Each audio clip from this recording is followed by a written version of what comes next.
Okay, so it's just gone 12 o'clock, and it's great to see that we've already got lots of participants for today's seminar online and ready to go. We're just going to give it a few minutes for everyone else to join.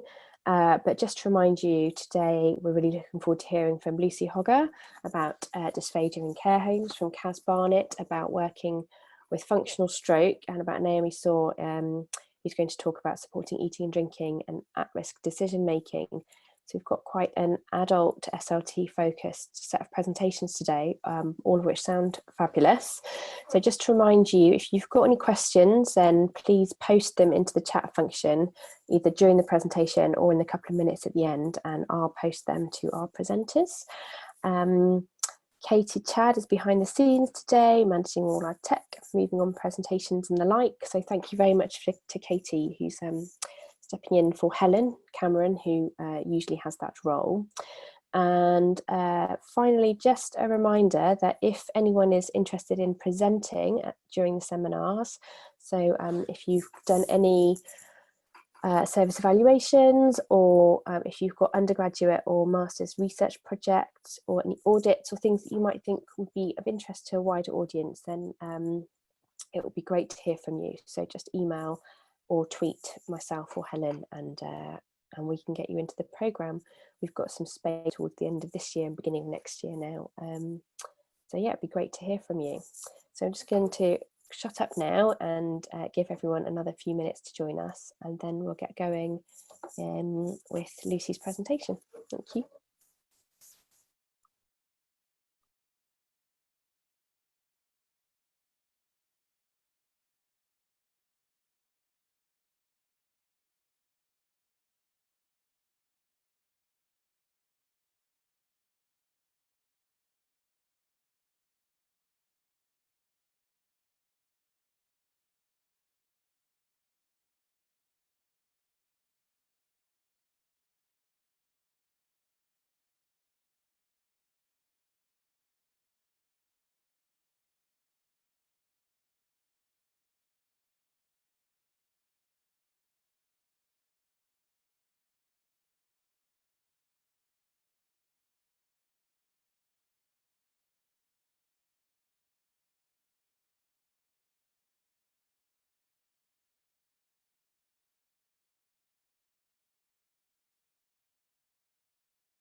Okay, so with just a few seconds to go until 12:05, I think we're going to kick off.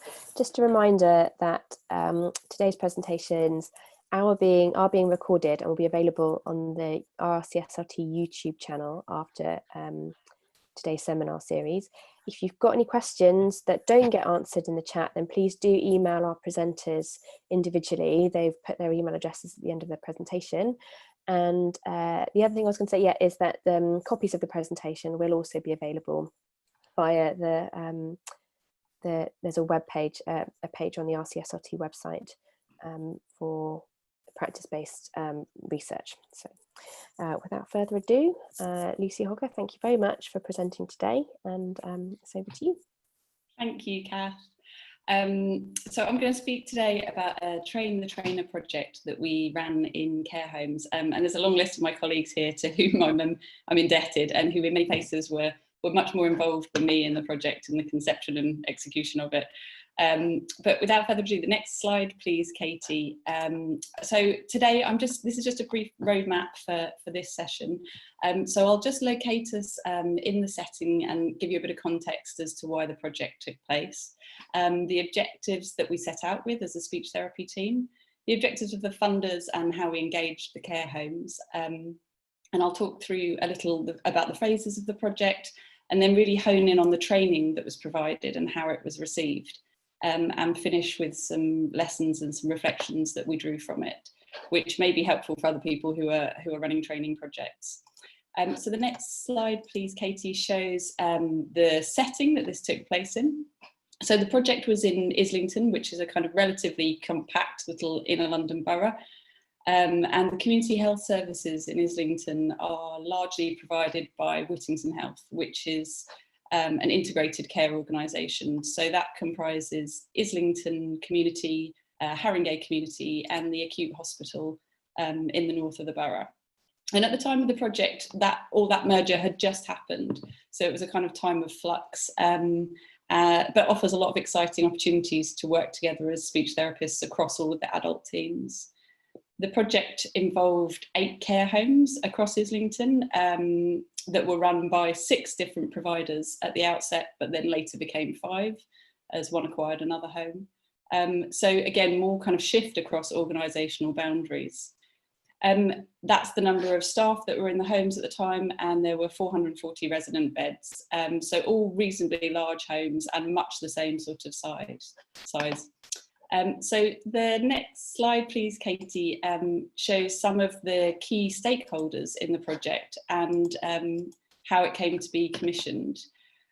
So this came from the Islington CCG, and they raised some concerns with the providers of the homes in the borough. And there were some safeguarding incidents around eating and drinking. And so they came to us and engaged really proactively in the conversations about the skills and knowledge of the staff in the homes, and how they were managing residents with dysphagia, which is something that, you know, as an SLT service, we were very aware of the strengths and the challenges within the homes. And what was brought to light, whilst it wasn't very surprising, it was helpful to have it on the table from the start, was that there was really different training being provided at different levels in all of the homes. So as a result of these conversations, a project bid was developed to deliver dysphagia training, and we decided to use a train the trainer model. And the bid was developed for a full-time Band 7 project lead. So there was no spare capacity, as you'll be unsurprised to learn, within the speech therapy team to deliver this training. So a year-long additional post was negotiated and funded. We were lucky enough to have a lead quality assurance nurse for care homes in the borough, and she's got a really interesting post in that she's jointly funded by Health and Social Care. So she's she's a brilliant boundary worker, and she can move really smoothly across these organisations. And she was really crucial in bringing on board the care home managers from the start. And we also had some support from the Whittington Health governance team, who advised on audits and who registered the project as a service improvement project within the trust. So that's the background to the project. And Katie, thank you. The next slide, please, outlines our objectives. So firstly, it was to pilot a train the trainer model, to disseminate the training through those 530 odd staff. And the aim was to train dysphagia and nutrition champions from each home. And this was with the aim of standardising the skills of care home staff and supporting the residents in a more standardised way. Secondly, to increase the knowledge and the confidence of care home staff, working towards really, I suppose, an overall aim of reducing avoidable hospital admissions, and definitely to reduce safeguarding alerts around eating and drinking in the homes. Thirdly, in view of the kind of new integrated care organisation that we have, one of the objectives was to establish care pathways to really ensure kind of seamless care from acute to community and back again. And so the next slide, please, Katie, thank you, shows an overview of the kind of 5 active phases of the project. So we started with baseline audits in all of the homes, and these were planned visits negotiated with the care home managers. And for each audit, we took a sample of 10% of the residents, which equated to 6 residents in each of the 8 homes who needed assistance with eating and drinking. We looked at the environment, the level of support that they were given at mealtimes. We surveyed resident satisfaction, so that was either a sort of simple 3-point questionnaire or a visual analogue scale. Staff knowledge was assessed using a 20-point dysphagia questionnaire, and we also gathered their confidence ratings.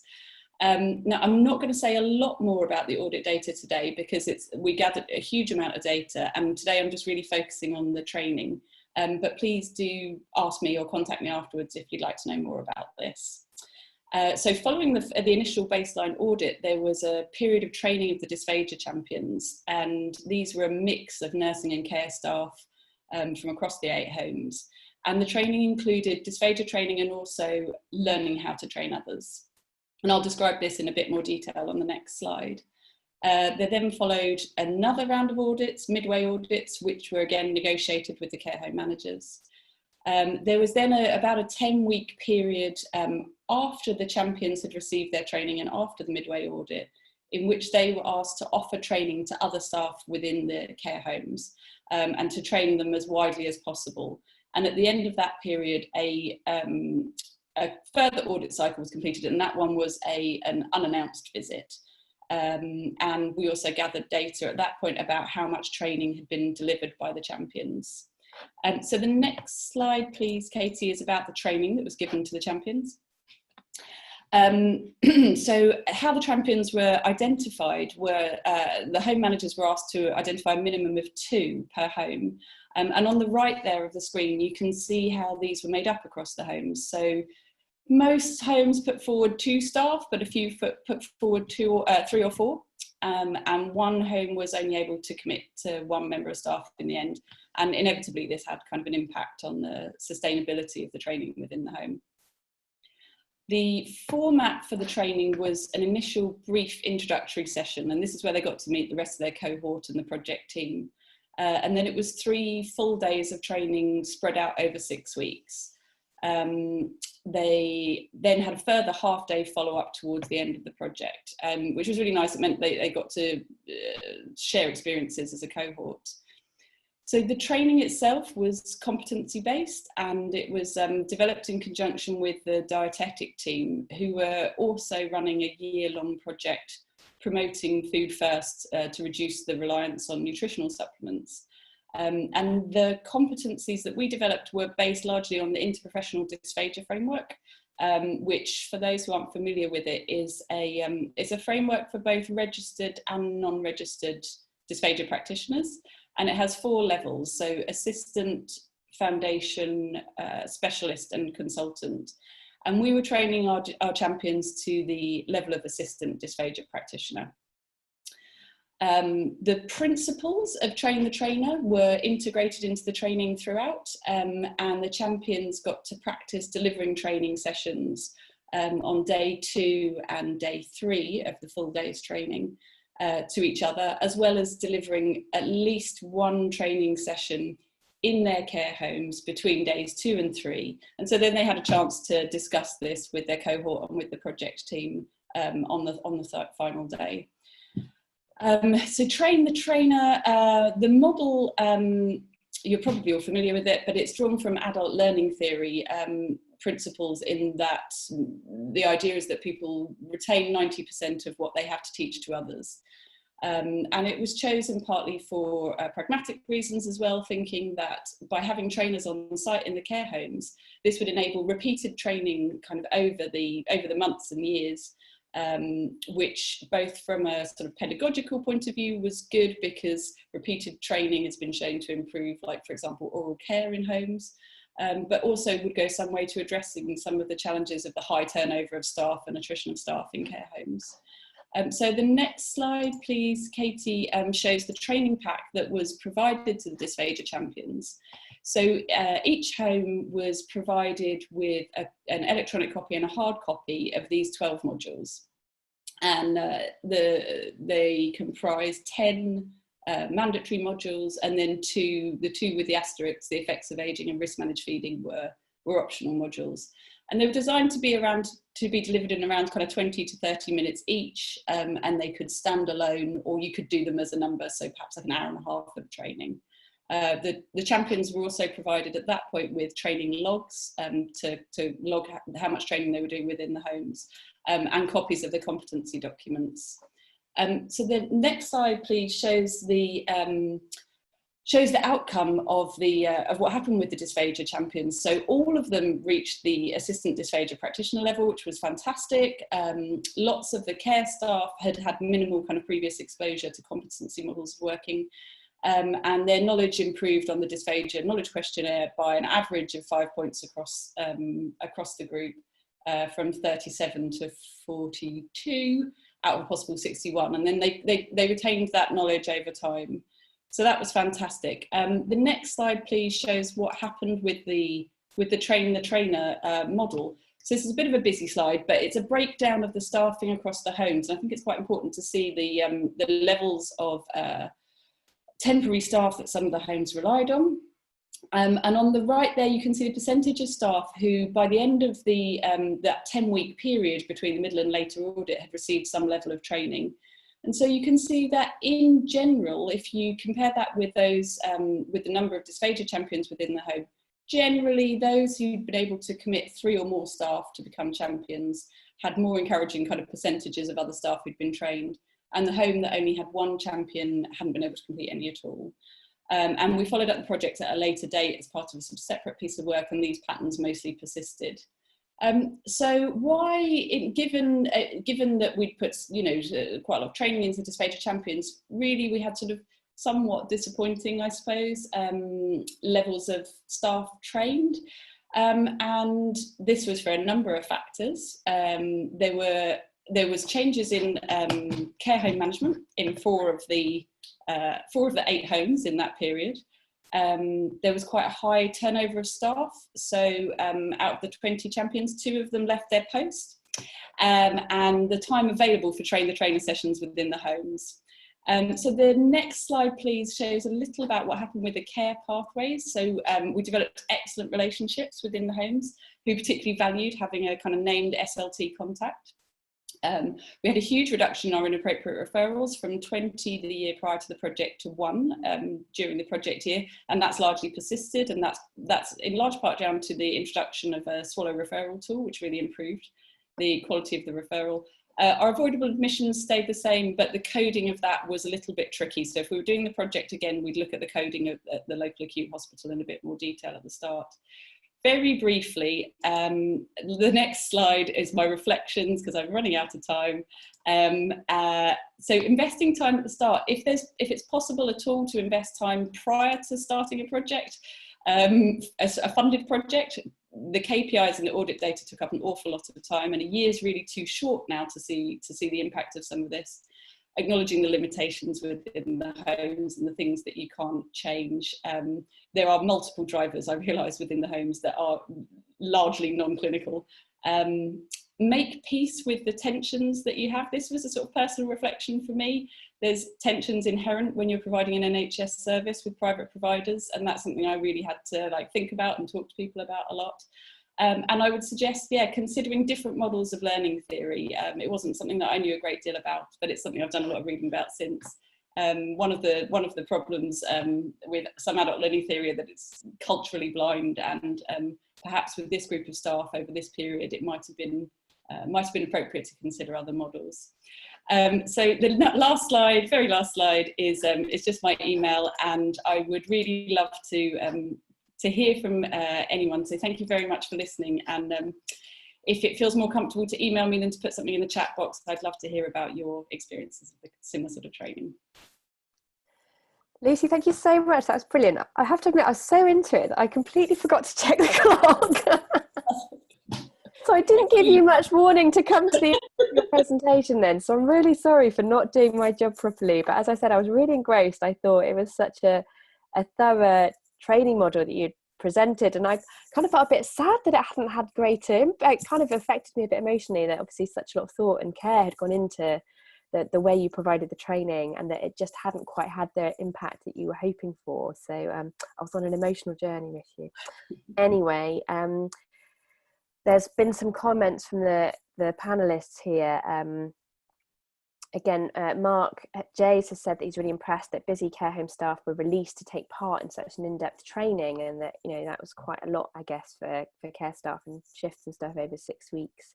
And someone else completely agreed that they had it sort of never quite took off because they weren't able to get beyond 2 initial meetings and move forward. So Sally Morgan's asked, do you think that the training and amount of input changed actual practice on sites?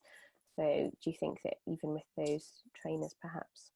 Yeah, so certainly with the trainers, and the audit data that we have shows that their knowledge changed over time, and certainly working within that team for several years since, our relationships, the dialogue that we have with the staff, the ability for them to pick up the phone and engage in somewhat clinical conversations with us over the phone about dysphagia has been amazing. And so where the homes have retained the champions, there's 2 in particular that have done really, really well. Those relationships have really persisted, and the quality of care, I would say, has really persisted. There's others have had sort of 4 changes of manager in a year, and those are the kind of real difficult realities that people are dealing with in care homes, and which are you have to let go of those and say that they're out of your control, but that is an emotional journey in itself. Yeah. Well, I think someone else has completely agreed here that staff turnover is a huge issue. I'm really sorry that we're going to have to move on now, so we haven't got around to Rhiannon's question. Perhaps you could pose that to Lucie, or Lucie, if you look at the chat, and could respond to that separately afterwards. I think you've got loads of amazing data, and just to reiterate what Mark has said, you know, it'd be really worth writing that project up, because I think, you know, other people can learn so much from that and hopefully build on it in order to, you know, move that whole model or evolve the model forward, so you get maybe the outcomes that you're hoping for. So thank you so much, Lucie. That was brilliant. I'll let you look over the comments because they're really fantastic. And without further ado, we're going to move on to Caz Barnett, who's going to present on functional stroke. Thanks very much, Kath. So my name's Caz, and I am going to talk through the many emotions of working with patients with functional stroke. Oh, perfect, I've got control now. Thanks, Katie. So in terms of a bit of background, many years ago when I was a newly qualified therapist, I met a patient on our HASU here, and it was like nothing I'd ever seen before, and my gut feeling was that it wasn't a typical stroke presentation. So I felt a bit like, oh, it's not moving on. Oh, there we go. My mind was blown, basically. I hadn't seen anything like it before. I wasn't sure what to do with him. So I spoke to my colleagues, and he said that he'd been admitted with a functional stroke and he had functional symptoms. And that was terminology that was completely new to me. I'd never heard it before. Colleagues weren't so sure actually how to manage it, just they knew that's what he had. So I looked into it a bit more, and I found the following definition. So patients who present with a functional stroke, they will present with stroke-like neurological symptoms, but they present in a way which is incongruous with known neurological patterns or stroke presentations. And contrary to older definitions, the patient doesn't need a psychological stressor in order for the diagnosis. That was changed in the most recent iteration of the definition. So my interest peaked in terms of looking into functional stroke, and I wanted to research it further. But I kept getting asked this question: is functional stroke common enough in speech and language therapy to matter? The more I worked on the HASU, the more my face was like this every time somebody asked me that question. I felt like we were seeing these patients really quite often. At one point we collected data, and we had one patient referred to us each week with functional swallowing or functional communication problems. So I felt like it was very common. So once again, I did a bit more research. I wrote a literature review, and it turns out that functional speech and language therapy symptoms are common. There was a team in London who looked at their admissions to their HASU, and 8.4% of their admissions was functional stroke. And that same team found that dysarthria was the second most common symptom in functional stroke. So if somebody is admitted on the stroke pathway and they're following SNAP guidelines, speech and language therapists will be assessing those patients as soon as they can until the diagnosis is confirmed. I don't have time in this short presentation to go through a lot of the background, so I put the references here in case you want to look them up at a later date. But essentially, there are lots of studies now emerging that show that functional swallowing, speech and language symptoms are present in functional stroke and functional neurological disorder. So this was me being all proud of myself that I'd answered that question again. And then I kept getting asked this question: should speech and language therapists really be involved in the care of patients with functional stroke? And this is what I felt like. So I decided I needed to ask other speech and language therapists about their experiences and not just go on my own experience. So I did a master's of clinical research up at University of Manchester, and my project was an interview study, and I used the grounded theory approach. So I had 12 participants who I interviewed, and they had to have experience of working on a stroke unit. 3 of the participants were male, and we had quite a good spread geographically around England. Obviously, I got lots of great results, and I can't go into them all here, so I've just handpicked a few. And I presented the results in terms of direct quotes from the patients themselves, because I think it really captures the emotions in it. So immediately I was reassured that I'm not crazy, because other participants also felt like functional stroke patients were common. So this participant felt it was more on the increase, more and more having speech and language therapy needs, and they didn't know why, or why it's more on the increase. And the participant on the right said just on that day that we were having the interview, they had 3 or 4 patients that day who they thought were functional and were admitted onto the stroke unit. A lot of the themes that came up in the results were challenges and barriers, so I'll go through some of those today. One of the main barriers was a lack of training. So none of the participants had heard about functional stroke or functional neurological disorder before qualifying. It meant that the terminology was quite new and baffling, and many of them experienced quite early on in their careers as a newly qualified therapist. So this participant felt like they hadn't been given the skills that they should have been given, and this one questioned, why have we not covered this at university? And this participant on the right said, I felt a bit silly, I guess, as in I didn't know about this whole phenomenon, and I think I felt a bit ashamed that I didn't know about it, and I felt embarrassed. So you can see there's a lot of emotions behind these barriers, and it's affecting the participants themselves. So another challenge that arose was a reliance on the medical teams. These 2 quotes show that it can be quite frustrating when medical teams didn't provide a diagnosis to the patient at all. It was often the doctor would tell the patient, you haven't had a stroke, you're fine, you can go home, yet they were still expected to provide therapy input. So obviously not providing a diagnosis isn't good prognostically for the patient, but it also invoked fractious relationships within the multidisciplinary team, and it hampered speech and language therapy input further down the line, because therapists weren't sure what they were allowed to say, and it was difficult to treat somebody without a diagnosis. Stigma of functional stroke was huge. It was a massive barrier, as this quote shows.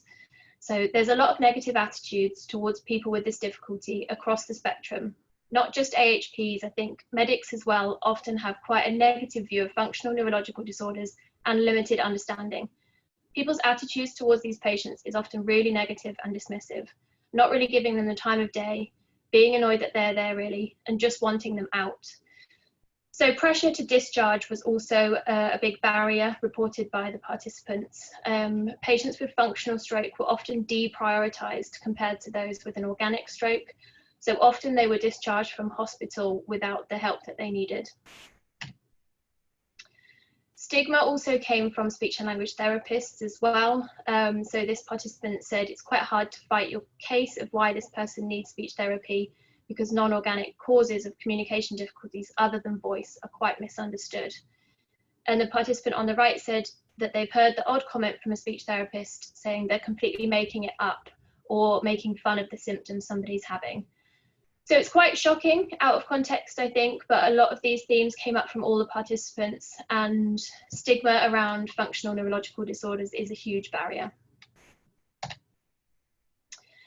So despite not having had any training or any guidelines exist for this patient group for speech therapists, the participants tended to blame themselves for not knowing what to do, and they tended to question their own competencies. I think blaming yourself and wanting to do the best is quite a trait of allied health professionals, and perhaps speech therapists a bit more so than others. But this participant said, "I just felt like my best wasn't really good enough. I felt really rubbish all the time, to be honest. Like I wasn't really helping my patients. I didn't really know what to tell them. I couldn't really give them an idea of prognosis. I couldn't tell them what would work and what wouldn't. I couldn't support them emotionally," and she felt a bit inadequate. So again, very strong emotions there, and a sense of generally feeling quite lost as to what to do was reported by a lot of the participants. So the overall conclusion from the project was that speech and language therapists who work with patients with functional stroke could experience professional turmoil. So they work within an environment with a multitude of barriers. For example, lack of training, lack of guidelines, lack of acknowledgement in the profession just generally, lack of clear care pathways, lack of community services who would accept functional patients, and lack of psychology input.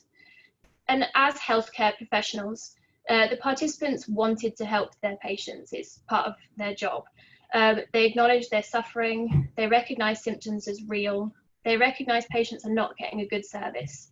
And these two factors combined led to negative feelings. So they were blaming themselves, there was fear of saying the wrong thing, not knowing how to help their patients, questioning their competencies, additional pressure as a newly qualified therapist. But it's not all doom and gloom. Some participants did say that they enjoyed working with patients with functional stroke. They said that they had quite successful outcomes, and sometimes that occurred quite quickly, which was very rewarding to input into and see the patient get better quickly. Some participants also gave some tips of things that had worked for them in terms of the use of video and videofluoroscopy. So the top participant, she videoed physiotherapy sessions and captured patients communicating well, and then used that in their therapy to build on, oh look, you managed to do it there, you've got the skills, let's tap into that and work from there. And the bottom patient was saying how they find videofluoroscopy useful to show that the structures are working and present the evidence to the patient in a non-confrontational way. The participants also suggested roles of speech and language therapists for this patient group. And this included diagnosing and explaining functional, communication or swallowing symptoms after the medical team have provided a thorough diagnosis to the patients. They said they listened to patients, they set therapy goals, advocated for patients on the ward, assisted with safe and timely discharge from hospital, and educate the multidisciplinary team on functional stroke, because it's a widely misunderstood condition. So if we go back to the question, should speech and language therapists be involved with functional stroke? The overall answer from all participants was yes, but we are currently working with too many challenges to be able to provide optimum input for these patients. The participants also suggested changes needed for optimum care for patients with functional stroke. They didn't tend to suggest changes specific to speech and language therapy. It was more about the whole pathway. So they suggest we need increased awareness and education of diagnosis amongst the whole stroke MDT. We need a clear pathway from diagnosis to treatment for the whole MDT, so everybody's clear of their role, and we need to reduce the stigma surrounding the diagnosis. In terms of the future as a profession, we have multiple avenues for further research and development, because unfortunately it is an under-researched area at the moment. Including functional neurological disorders on university courses would hopefully widen the knowledge, and it would provide less pressure to newly qualified therapists if they've even heard of the condition. We need to share knowledge more widely generally within the speech therapy profession. Validating reliable diagnostic criteria for functional communication and swallowing symptoms would help. Agreeing on terminology to be used, because at the moment some historical terms are still used within speech and language therapy. We need to evaluate the short and long-term effectiveness of speech and language therapy for patients with FND, and we could do with some guidelines for management of these patients. And this is actually in progress. So there is an international group working on this at the moment, and we're basing the guidelines similar to those that have been written already for physios. And if anybody's read that paper, they know it's very easy to read, it's very clear, and it's very practically focused. So I've seen the first draft of the speech therapy guidelines, and I'm very confident that they'll be a really useful resource. And in terms of my project, it is with a journal with reviewers at the moment, so hopefully that will be published soon. Oh, and I've just put some useful resources up just for anybody who isn't familiar with functional disorders. These are all very, very useful, and obviously Twitter is a great place to signpost for further resources. But I'm also happy to be contacted as well. Thank you. Brilliant, Caz. Thank you so much. That was fascinating. It's such a brilliant focus for your master's project, and I think you did a really excellent job in capturing and analysing all that data. I love that emotional response that speech and language. I think it's quite common that we have this emotional response to our lack of knowledge, and that then maybe undermines how we practice. And that idea of professional turmoil, I really sort of love that phrase as well, because I think that's another, really sums up and captures how we can sometimes feel when we're confronted with things that we don't feel we've got the skills or resource to manage. And I think that's true across a number of different quite niche conditions. I know there's a colleague in Bristol, Jenny Short, was doing some work on trying to build a sort of a vocabulary around functional swallowing disorder. And then even not having the words and the terminology to describe what it is we're seeing can be quite difficult for us to know how to manage, sort of undermines how we manage it then. So there's been lots of lovely comments in the comment box as well. So Mark said that he thinks a number of SENS and other clinical excellence networks have tried to cover this topic in recent years to help SLTs gain skills and knowledge. So I know you talked about undergraduate training, but I think there's something for those people who are already qualified as well. Absolutely, it is gaining a lot of interest recently, and even I started my research on this 4 years ago, I think, and even in that time, the number of webinars, meetings, face-to-face or otherwise, and research is just increasing tenfold. So it is definitely gaining momentum, not just within speech therapy, but more widely. So there is more and more research emerging, which is good. That's brilliant. So Karen Sage was asking, what do you think the long-term prognosis is, if you've got any information about what happens to people once they're discharged? At the moment, there are so many breakdowns in the pathway. So if a patient is admitted to a hyperacute stroke unit with a functional stroke, and they are given the diagnosis from the medical team, and they're given the actual terminology and the positive diagnosis and reasons why it's functional and not any other condition, we've actually seen very quick improvements from the patients. It's just that there's so many places for it to go wrong. For example, if the doctor isn't confident themselves or is worried about giving the diagnosis, they tend to avoid it. And then that's when, if they're discharged without a diagnosis, they might seek further diagnoses. And the longer it becomes chronic, the harder it is to treat. So I feel like we have a real role on hyperacute stroke units to prevent chronic functional cases happening. But if it's all followed correctly in terms of giving the diagnosis, actually people tend to take it on board and the symptoms can improve quite quickly. That's great. I know you mentioned voice, but I think, that's some of those non-organic things can really underpin a lot of different people who present to us, I think, as speech and language therapists. And sometimes we maybe need to think about what skills and knowledge we have that are transferable to support that individual, and sometimes getting down to the root of a diagnosis isn't always, I think, where we can best place ourselves. Anyway, lots of positive comments and feedback on your presentation. I'll let you have a look through that in the chat. Caz, Sabrina just encouraged people to read your scoping review, which has been published. So go ahead and do that after the presentation. If you've got any questions or thoughts afterwards, then please contact Caz directly. And now it's time to move on to Naomi. So thanks again, Caz, and we'll just switch over our presenters to Naomi Soar, who's going to talk about a care bundle to support eating and drinking at risk. Thank you. Hi everyone. I'm Naomi Soar. I'm a speech and language therapist at Guy's and St Vincent's Trust in central London, and this is going to be a real whistle-stop tour of quality improvement project we're working on, which is the Forward Care Bundle to support staff to manage eating and drinking at risk. Next slide, please. So just to give the briefest bit of context, we have patients who have a dysphagia, particularly for those whom it's unlikely to improve, who may consider eating and drinking with acknowledged risk instead of receiving artificial nutrition or following a modified diet or fluids. And this may be because of several reasons, because these options are not tolerated, because they're declined, because artificial nutrition is not indicated, because the risks are too great.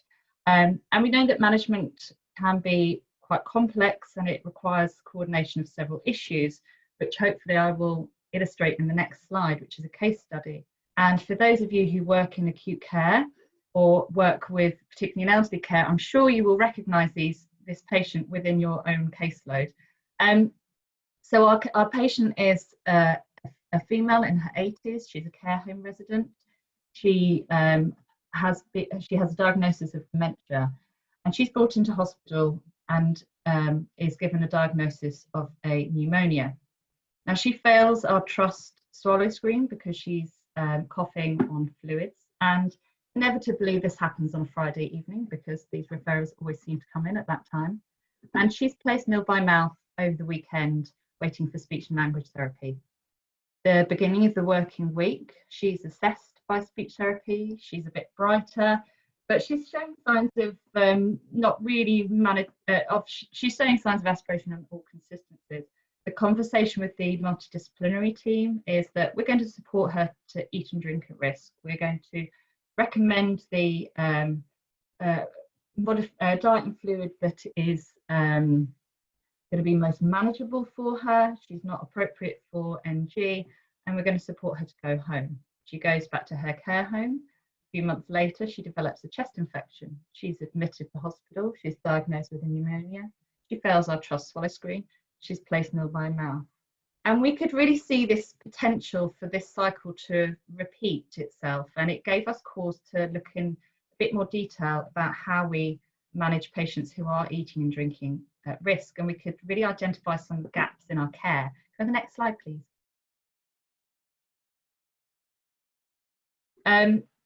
So we were recognising that we did have patients who were placed nil by mouth without any plans for any interim nutrition. And this was happening quite frequently. Those conversations about how to support this patient weren't happening quickly enough. We weren't great at assessing capacity or discussing what the patient would like, or discussing these with next of kin and having best interest discussions.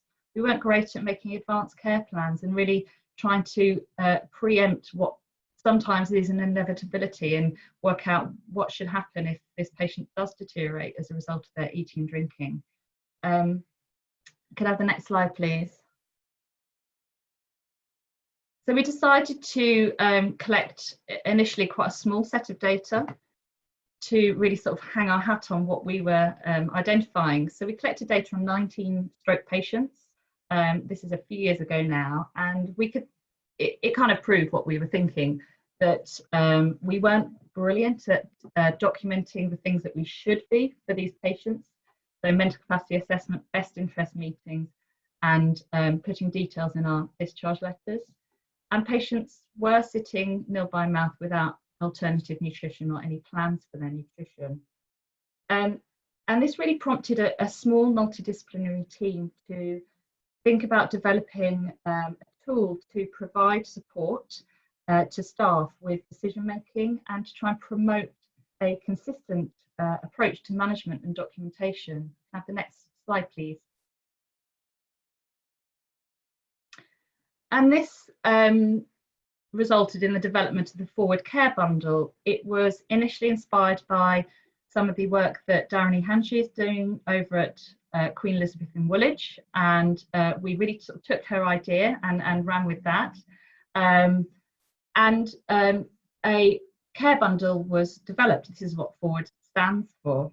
And the bundle is developed to prompt staff to identify who your patients might be. So to try and tease out the risk feeders from the ones who have rehab potential, to ensure that speech and language therapy are involved, to assess capacity, to have conversations with the patient, the family, to communicate plans to our nursing teams and then to our community colleagues, to agree feelings of care, to agree escalation plans.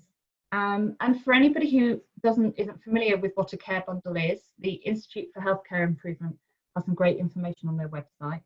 And it's essentially a bundle of very well established practices, but we know that they're not always performed uniformly.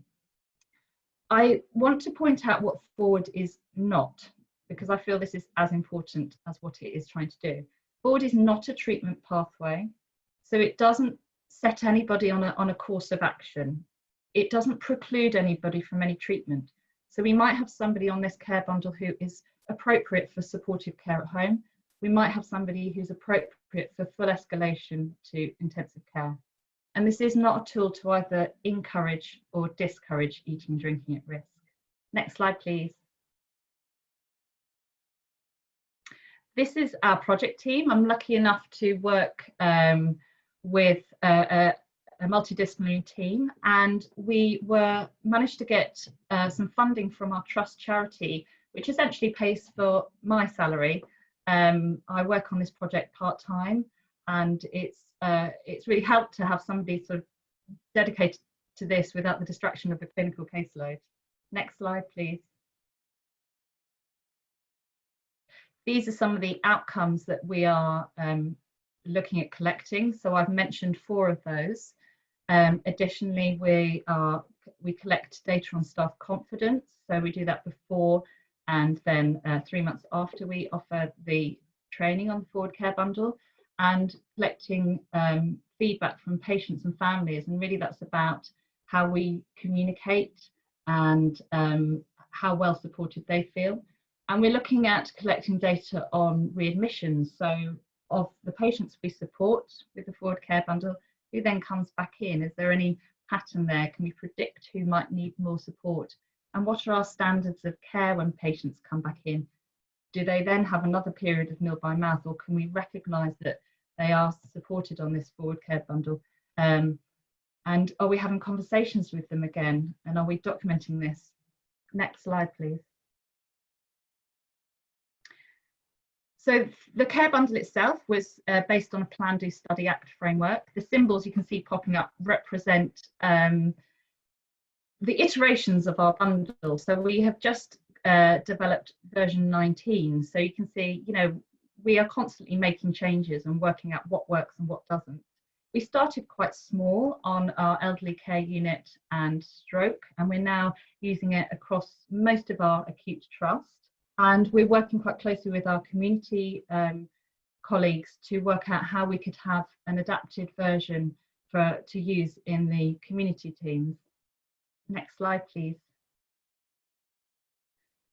Now, well, implementation is a huge one. I could probably talk all morning about this. So to try and cover it in a minute, I would say that the biggest thing we do is training, and we try and make that as bespoke as possible, and really different specialisms sort of want training in different ways. And what we found as a loose rule, is that classroom teaching tends to work better with teams of doctors. For nursing, it's very different, and it tends to be very small groups in 10-minute slots on the ward.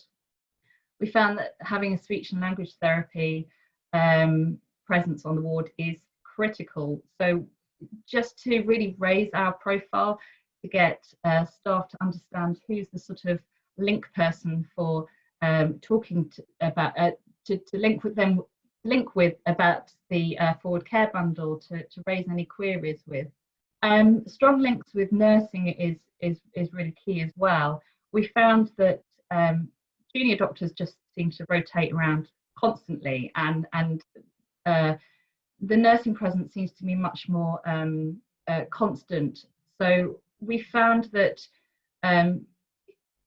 implementing the bundle is about changing the culture on that ward and trying to get as many people knowledgeable about it. And it felt like the best way to do that is really through the nurses. Obviously we train the doctors as well, but the nurses are the sort of constant force. And of course we work with the whole MDT, so of course dietetics and physio and pharmacy as well. Next slide please. This is a whistle-stop tour through some data. 3 years after that initial data collection, we managed to collect it for 244 patients. I confess this is slightly out of date now. You can see our documentation improved. That hasn't remained at that level, and we find it ebbs and flows as training is done, and then you know, there's a time lag when training has not been done for a while. But the median days nil by mouth that patients are sat without alternative nutrition or a nutrition plan has actually remained relatively static. Next slide please. We measure staff confidence in all the wards we introduce forward to. It's a very, very simple 10-point Likert scale survey. It's anonymous. It's done before and then 3 months after training. And we found it really increased our median scores around lots of different statements around how confident and knowledgeable people felt. Next slide, please. We've written a systematic review. We didn't intend to. We decided to look at some of the literature, and here we are. We focused on 2 main questions. So one, do these protocols improve care? There's not a huge amount of information out there. There's the work that we've done at Guy's and St Thomas's, and of course the work that Naomi Hanji and her team have done at Queen Elizabeth. There is emerging evidence to say yes. More importantly, possibly, is the second question, which is essential factors for the development of a protocol. And it's really found that we need training, communication and feedback to ensure the success of a protocol. Next slide, please. And this is my last slide. I thought it might be useful to finish just with a sort of our top tips. This is quite a big project. I just saw a thing pop up in the chat about the British Geriatric Society. This really is based on the blog that my colleague wrote for the British Geriatric Society. This is quite a big project, and these are some of the things that we just felt are essential if anybody's embarking on similar. Start small. You know, you can see how many PDSA cycles we've done, and really you can start on 1 patient. Data really drives improvements. It helps to demonstrate to people what you can improve and what you have managed to improve. And I'd say just collect something from the start. People are much easier to engage by getting them to talk about the problems that they're experiencing. That's much easier than to try and get people to identify solutions. And that felt like a really good way in. And people make this successful QI project. Engagement is everything. What I've learned over the process is that the care bundle is a small part of it. The project is the people around it. And box ticking is not the same as great clinical care. And we know that from examples like the Liverpool Care Pathway. You know, we need the work around it. And I will stop talking, and thank you ever so much. And any questions? Fabulous, thank you so much, Naomi. Really impressive to see the project and how it's had to, you know, that it's evolved, but also how you need to maintain that momentum with the project. And I think that's, you know, I really liked what you were saying around ongoing training being necessary, and it almost links back to Lucie's project in the first instance. Actually, maybe a year, Lucie, isn't enough, and you need to commit, you know, we need to encourage people to commit longer term to some of these things in order to really embed them into our practice. So thank you very much. There's been a bit of discussion on the chat around how we sort of move this idea into community. Can you tell us a little bit more about what conversations you've been having there? We kind of need to keep it quite brief, but there's some comments about maybe there already being a piece of and I mean RCSLT and sorry, carry on. I know that there is some work going on at the RCSLT with Naomi Hanji and Hannah Crawford. In terms of community, I don't have any hard and fast answers. We're still sort of working that one out, and really we're trying to work out what our care bundle would look like in the community, and how we get GPs involved. And this is something we're really embarking on now. So I guess, you know, watch this space, but hopefully I'll have something to feed back in a few months. But I don't have a huge amount to say just yet. It's something that we're in the process of planning and working out. Yeah, well, I think the fact that you've got so much data and experience to grow that project is a really strong start. So congratulations on being really vigorous with collecting all that data and staying focused. I think over a longer term project, I can empathise with that sometimes being quite challenging. So we've just got a few minutes before we have to finish. Does anyone have any further questions for Naomi? Or Naomi, I'm not sure if you can see the chat and want to respond. I can't.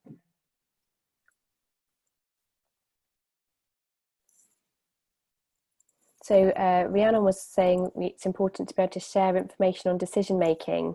So when you do your capacity assessment, is that something that follows the patient round on their journey through, you know, and discharge? Or ideally, yes. So what the forward care bundle is essentially prompting staff members to make sure that they do and document the capacity assessment. So we don't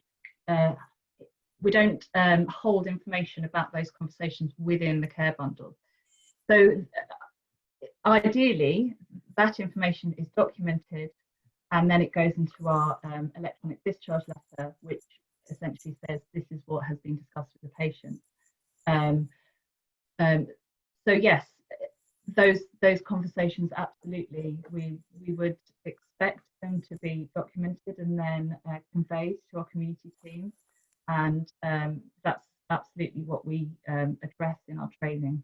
Yeah, brilliant. Okay, thank you very much. No one's added anything additional in the chat. We've just got a couple of minutes before we get cut off anyway. So I want to take this opportunity to thank all our marvellous speakers this morning. Again, just fascinating presentations, and I've really learned so much from all of them, as I'm sure all our attendees have. Our next virtual seminar series is on the 14th of October, and we have another fantastic lineup of speakers there. As I said, we have got some space towards the end of year, this year and beginning of next, so please do contact us if you have any practice-based presentations or practice-based projects that you'd like to share during the seminar series. I think hopefully anyone who's watched a few of these can see the kind of breadth of subjects that we've studied and that we've covered, and from my perspective that really is one of the strengths of this platform, that it is so broad. So I'll leave it there and look forward to seeing, virtually seeing you all and learning from Lauren Grage anyway, and Sonia Bartz at the next seminar. Okay. Thanks very much.